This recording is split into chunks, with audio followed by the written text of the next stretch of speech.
नमस्कार, प्रतिष्ठा न्यूजमध्ये आपलं स्वागत आहे। आज सांगली जिल्हा काँग्रेस कमिटीच्या कार्यकारिणीमध्ये काही पदाधिकाऱ्यांची निवड करण्यात आली। या अनुषंगाने येणाऱ्या लोकसभा निवडणुकीमध्ये काँग्रेसला सांगली लोकसभा सभेचं तिकीट मिळणार का नाही या संदर्भात सांगली जिल्हा काँग्रेसचे जिल्हाध्यक्ष आमदार विक्रम सावंत यांच्याशी आपण बोललेलो आहोत। प्रदेश काँग्रेस कमिटीच्या वतीनं आणि त्याचबरोबर सांगली जिल्हा काँग्रेस कमिटीच्या वतीनं आज सांगली जिल्ह्यातल्या 6 सांगली जिल्ह्याचे उपाध्यक्ष आणि त्याचबरोबर 4 सरचिटणीसांची निवड या निमित्तानं करण्यात आली।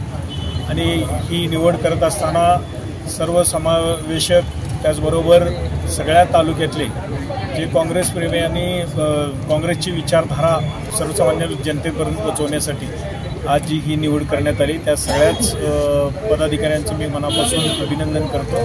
आणि येणाऱ्या काळात जी लोकसभेची निवडणूक आहे ती काँग्रेस पक्षाचाच उमेदवार या निमित्तानं या सांगली जिल्ह्यात राहणार आहे। आणि तो काँग्रेस पक्षाचा उमेदवार या निमित्तानं येणाऱ्या काळात काँग्रेसच्या चिन्हावर हा निवडून येईल या सर्वसामान्य काँग्रेस जनांची जी काही विचार आहे तो विचार या निमित्तानं काँग्रेस पक्षाचा पूर्ण होईल। उमेदवार समजा बदलला किंवा तिकीट जर काँग्रेस पक्षाला जर मिळालं नाही तर काय असली भूमिका?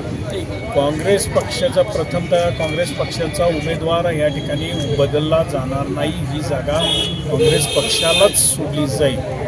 आणि जरी बदलायचा प्रयत्न केला तरी आम्ही सगळ्या काँग्रेस सांगली जिल्ह्यातल्या काँग्रेस पक्षाच्या सर्व पदाधिकाऱ्यांनी एक भूमिका मांडलेली आहे की हे जर बदलण्यात आला तर आम्ही वेगळी या ठिकाणी भूमिका घेण्याची ठाण केली।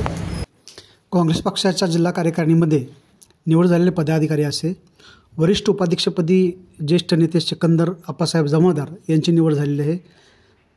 त्यानंतर उपाध्यक्षपदी आनंदराव रासकर, संदीप गोविंदराव जाधव, संभाजी बाबासाहेब पाटील, नंदकुमार दत्तात्रय शेळके, शिवाजी नामदेवराव मोहिते यांची उपाध्यक्षपदी निवड झालेली आहे।